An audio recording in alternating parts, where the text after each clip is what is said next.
So, welcome back. Let us start with this prayer for invoking auspiciousness. Om Adnyanatimirandhasya Jnananjanashalakaya Chakshurunmilitam Yena Tasmai Shri Gurave Namaha Nama Om Vishnupadaya Krishna Preshtaya Bhutale Srimate Bhaktivedanta Swamin Iti Namine Namaste Saraswate Deve Gauravani Pracharine Nirvishesha Shunyavadi Paschatya Deshatarine Jai Shri Krishna Chaitanya Prabhu Nityananda Advaita Gadadhar Shivasadi Gaura Bhakta Vinda Hare Krishna Krishna Krishna Hare Hare Hare Rama Rama Rama Hare Hare. So now we will move to chapter 5. Chapter 5. Now, as you remember, we were talking about that this first 6 chapters are mainly talking about Karma Yoga. And that is why this first section is Karma Yoga section. First 6 chapters is the Karma Yoga section. Then the next 6 chapters, chapter 7 to 12, that is Bhakti Yoga section. And chapter 13 to 18 is Jnana Yoga section. Now, throughout the Bhagavad Gita, Bhakti Yoga is preached. But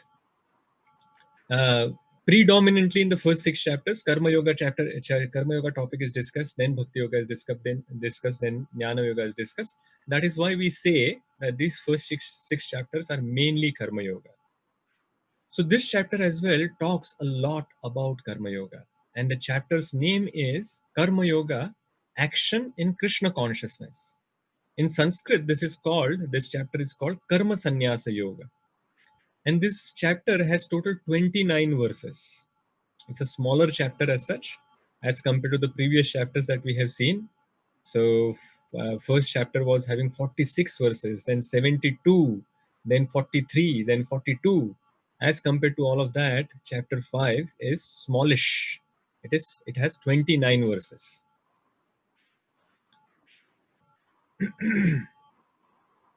So, in this chapter, as the name suggests, it is again the topic is Karma Yoga. And why Krishna is again talking about Karma Yoga? Because in the first verse of this chapter, Arjuna is asking a very similar question to what he asked at the beginning of chapter 3. So in chapter 5.1, Arjuna is asking that on one side, you are asking me to give up the work, and on the other side, you are asking me to act in Karma Yoga. Now, please, because I'm now confused because of your this equivocal and conflicting instructions, so please tell me definitely which of these two is good for me. Now, why he is asking this question after receiving transcendental knowledge? Because in his mind, he is equating transcendental knowledge to the process of Jnana Yoga. And traditionally, Jnana Yoga path actually involves giving up the activities. So taking sannyas. So that is why he's thinking that, oh, Krishna had just talked about transcendental knowledge. That means he is actually referring to Jnana Yoga. That means he's asking me to give up the actions. And towards the end of the chapter, he said that now do Karma Yoga and fight. So he's thinking, oh, this is confusing. On one side, he's asking me to do Karma Yoga, and on the other side, he's asking me to do Karma Sannyas. Now, what is Karma Sannyas? Sannyas means giving up the activity itself.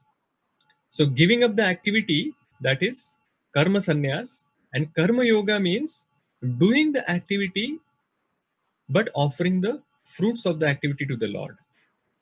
So Arjuna is asking, because he's confused, he's thinking that Krishna is on one side asking me to give up the activities, on the other side asking me to do the activities. So which one should I do? Which one is better for me? So don't tell me that this is the option, that is the option, and you choose. He's saying, you choose for me and tell me what is better for me. I am already confused, that is why I have surrendered to you.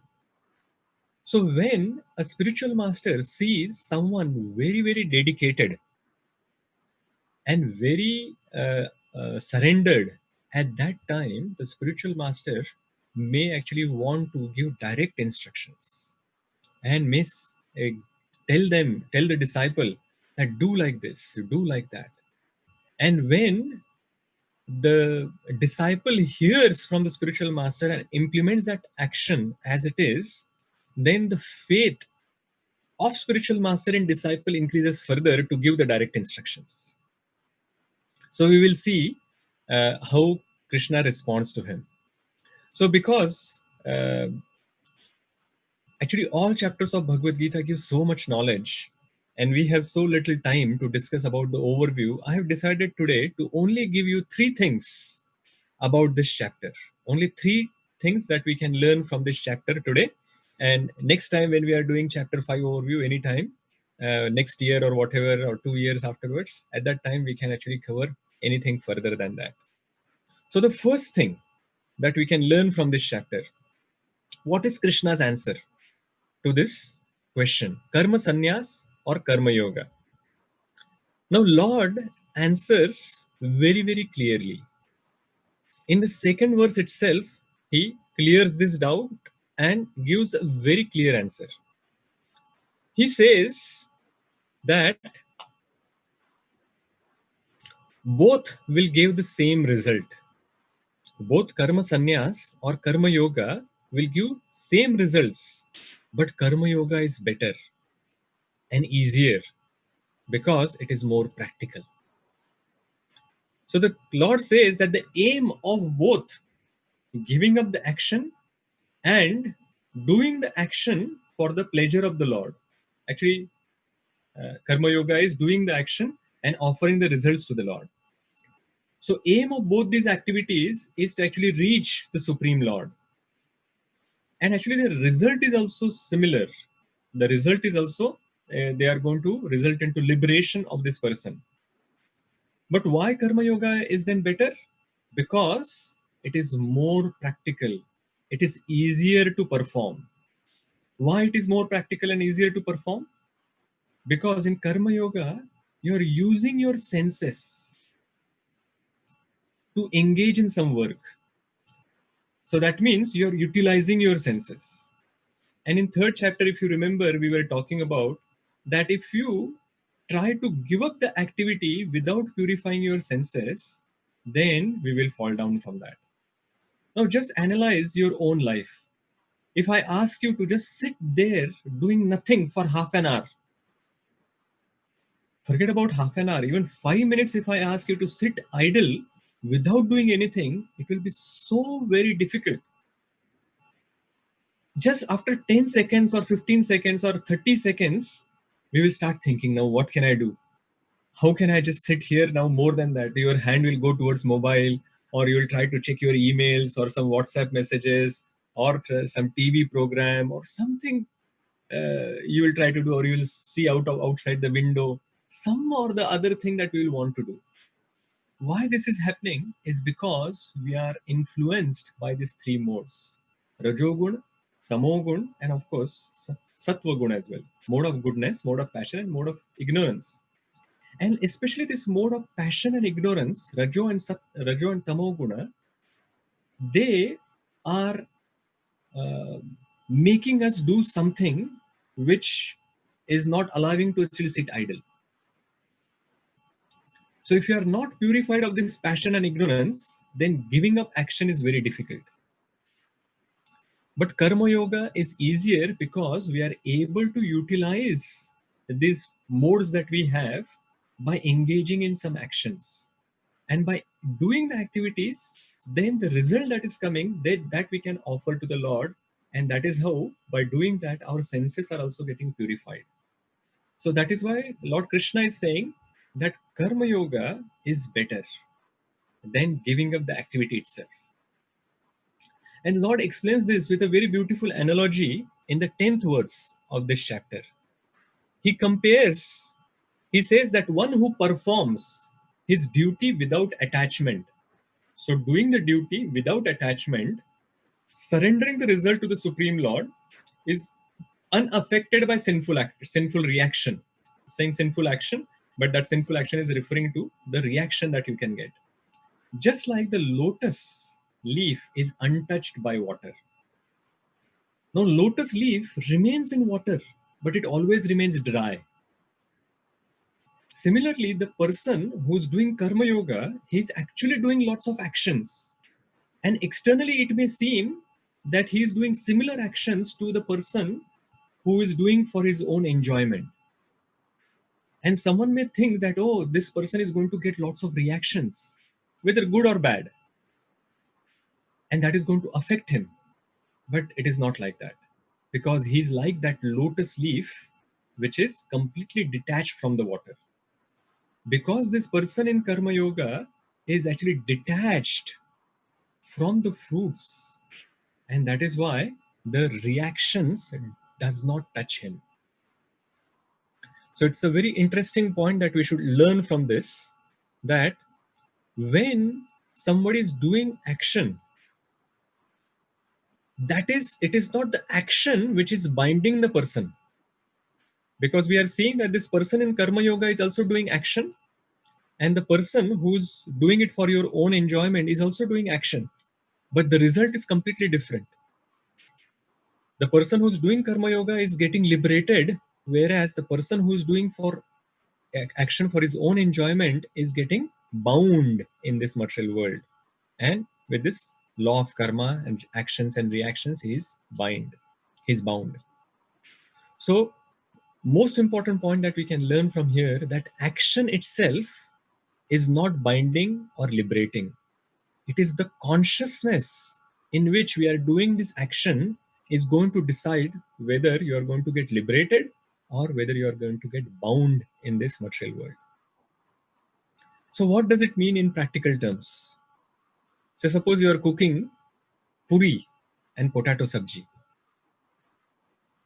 Now no one starts cooking thinking that I want to cook in the worst way.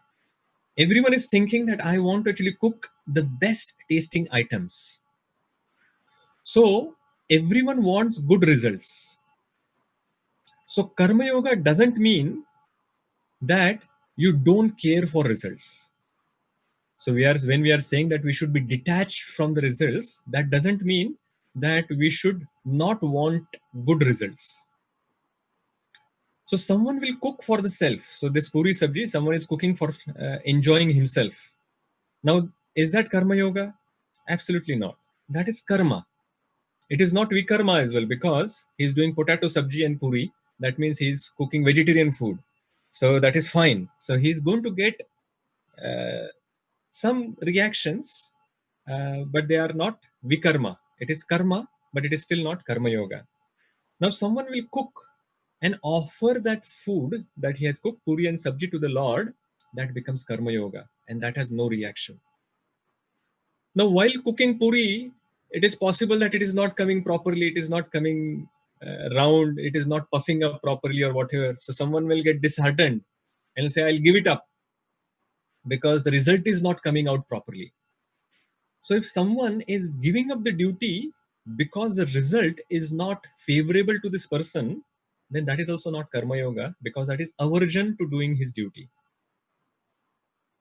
Now, if the puri is coming out nicely, it is getting very round, it is getting puffed up nicely or whatever, but because of that, you also get puffed up and you say that, see, I am doing so nice puris, then that is also not karma yoga, because attachment is there and you are thinking that you are doing it. So, karma yoga is basically externally doing your duty, but internally you are detached. That is karma yoga in simple terms. Now let us see what is the second thing that we can learn. How to develop this detachment. Lord Krishna explains very nicely. How? He explains who's the doer. So by understanding who's the doer, we can understand why we should be detached. Now, when we are actually doing some activity, why we are attached? We think that I have done this. Because I have done it, this result that is coming is for my own enjoyment. And I deserve to enjoy these fruits. And that is where we make mistakes. So by getting this knowledge about who exactly is the doer and how the activity is done, we can understand that actually there are many other factors involved when we get the result. So Lord Krishna explains three factors here. One is the soul, the second one is the Supreme Lord, and the third one is the material nature. And what activities are done by each one of them, that is also explained in this chapter. So Lord says that the soul, the spirit soul, only desires. He doesn't have power to do anything else. He only has desire, that I want to make puri and sabji. That is the desire. Lord does not interfere in the desire. If someone says that I want to make potato sabji, Lord does not interfere. If someone want to cook non-veg, Lord does not interfere. He gives that free will to the soul to decide what he wants to do. And the Lord, as a super soul in the heart, he sanctions those desires which the soul deserves. Someone says that I want to become a millionaire, that is the desire. But if your destiny is not like that, if your past karma or current karma are not making you deserving that result, then that will not be sanctioned. So Lord as a super soul sanctions, and the material modes are acting under the guidance of the Lord, and they actually carry out the activity. So actually the activities are carried out by the three modes of material nature. The sanctioning is given by the Supreme Lord, and the soul is only desiring. If we understand this, then you will know that in this entire activity, my contribution is very small. Then why should I think that it is me who is doing this? But then someone will also think that, oh, my contribution is very low, very less. So why am I getting all the reaction? So then the Lord explains also that the super soul is not responsible for the action, because the super soul does not initiate that action. The action was initiated by the soul because he desired it. Material modes is only the agent of the Supreme Lord, and that is why the material modes are only the agents of the Supreme Lord, and they are only enacting because the Supreme Lord is allowing that activity. So material modes are also not responsible. And none of the material modes of the Supreme Lord would have done the activities or approved the activities if the soul did not initiate it. And that is why the responsibility of the action remains with the living entity. And that is why they are responsible for the reaction. So having this knowledge is very important and useful. How? Because now we know that we have this power of desiring. And just by changing our desires, we can change the outcomes. So if we have the desire to progress spiritually, then automatically we will advance spiritually, because we will automatically find time for fulfilling that desire. And depending on the sincerity that we have for that desire, then the Lord will reciprocate and we will progress faster. So that is the second thing I wanted you all to know. And the third thing is the last verse of this chapter, which is 5.29, which gives the peace formula, how to become peaceful. It's a very wonderful verse. भोक्तारं यज्ञतपसां सर्वलोकमहेश्वरं सुहृदं सर्वभूतानां ज्ञात्वा मां शान्तिं पृच्छति. So, a person in full consciousness of me, knowing me to be the ultimate beneficiary of all sacrifices and austerities, the supreme lord of all planets and demigods, and the benefactor on and well-wisher of all living entities, attains peace from the pangs of material miseries. So there are three main things which are mentioned in this. And if we understand these three main things, then we will become peaceful. Now, what are the main causes of anxieties and the wars in this material world? There are mainly three things. One is, who's the enjoyer? I want to enjoy, but someone else is enjoying. I want to become the owner of this, proprietor of this, but someone else is becoming owner and proprietor. I want to become controller, but someone else is controlling it. If it is at the individual level that is happening, then we become anxious. And if it is happening at the level of country, then there are wars. So who is the enjoyer? Who is the proprietor? Who is the controller? If these things are understood properly and we remove ourselves from the center of this enjoyer mentality, proprietor or controller, then we will become peaceful. So, three things mentioned are Bhoktaram Yajna Tapasam. First one. So, Bhoktaram Yajna Tapasam means we are saying that the Supreme Lord is the enjoyer.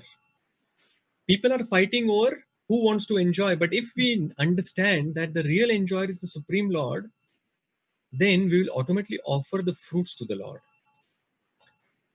Then, who's the proprietor and controller? Sarvaloka Maheshwaram. So the Supreme Lord is Sarvaloka Maheshwaram. So we are fighting that I am the controller, I am the proprietor. But if we understand that the real proprietor, real controller is the Supreme Lord Krishna himself, then it will be much, much easier. So we actually come when we are born, we come empty-handed, and when we go at that time also we are empty-handed. Then why we are fighting about that this is mine? We did not create it, so how can we own it? How can we control it? So if we understand this basic thing, then it will be very easy. Then someone may say that, oh no, Krishna is the controller and enjoyer. He's the ultimate controller, ultimate proprietor, ultimate enjoyer, proprietor and controller. Someone will become very fearful. What is he going to do to me? Or someone will just lose the interest that what is in it for me? So that is what is answered here as well, the third part, which is Suvrudham Sarva Bhutana. Krishna is the friend of all living entities. He is the true friend, Suvrudham Sarva Bhutana. He is the true friend of all. And he is saying all. That means all living entities. He is not only saying that I am only Suvrudham for devotees, or I am only Suvrudham for Indians, or Kiwis, or Americans, or all humans. He's saying I am Suvrudham for all. So that means all humans, all animals, all plants, birds, fishes, etc. Everything. All living entities. So he's there for all of us. He's the best of the friends. If we understand this, then we will know that no matter what, he will take care of me. And once we understand that he is the enjoyer, proprietor, and controller, then we will become peaceful because there is no anxiety now that I want to become enjoyer, proprietor, and controller. We know that he is a Suvrudam, so he will take care of me. Right? So that is how then we will become peaceful and happy. So to summarize, the three things that we covered in chapter 5, Krishna, first one is Krishna has recommended to do our duty. So do our duty externally, but remain detached internally. Second thing is, this detachment is possible when we know that we actually do not have the strength to do any activities without sanction of the Lord and material nature helping us to carry out those actions. So why claim the result for our own enjoyment? We should offer the result to the Supreme Lord. And that was the third thing. We should offer it to the Lord, knowing that He is the real enjoyer, proprietor, and controller. This will make us peaceful as we are no longer attached to become the enjoyer, controller, and proprietor, which is the main cause of anxieties in our life and in the world. If we become peaceful, then there is a hope that the family will become peaceful. If the family become peaceful, then there is a hope that the community will become peaceful. When the community is peaceful, then there is a hope that the city will become peaceful. When the city is peaceful, there is a hope that the country will become peaceful. And when one country is peaceful, then there is a hope that the whole world will become peaceful. So that is why this peace in the world can start from you and I. So we have to actually control our mind and become peaceful. And that is the topic of chapter 6, how to control our mind. So we'll stop here. Srila Prabhupada ki jai. Bhagavad Gita ki jai. Hare Krishna.